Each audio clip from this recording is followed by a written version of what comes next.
आमिर हमेशा अपनी वालदा की नसीहत एक कान से सुनकर दूसरे कान से निकाल देता। सब घर वाले उसकी इस आदत से बहुत तंग थे।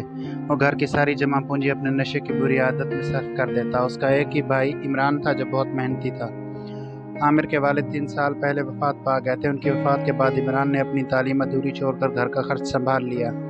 वो सुबह सवेरे काम की तलाश में घर से निकल जाता और शाम को वापस लौट आता, लेकिन आमिर बुरी सोहबत में पड़ गया और उसे नशे की लत पड़ गई।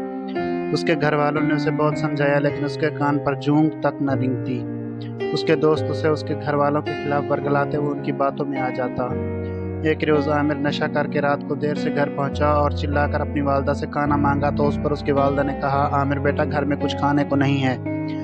ये सुनकर आमिर तैश में आ गया, क्योंकि उसे बहुत ज़्यादा भूख लग रही थी, और चिल्ला चिल्ला कर अपनी वालदा को बुरा भला कहने लगा। इमरान ने उसे रोका, मगर उसने किसी की एक न सुनी। इमरान ने उसके मुंह पर थप्पड़ मारा।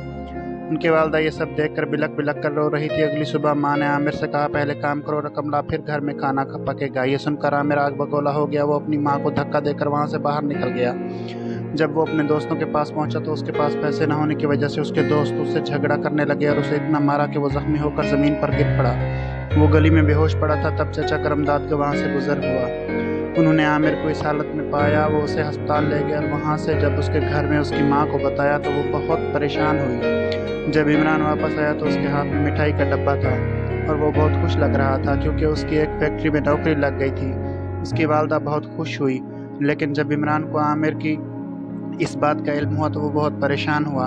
अब आमिर को अपने बुरे रवैये और बुरी सोहबत की सज़ा मिल गई थी। वो अब भी नकाबत महसूस कर रहा था। उसने अपनी वालदा से अपने बुरे रवैये की माफ़ी मांगी तो उसकी वालदा ने उसे मुआफ़ कर दिया।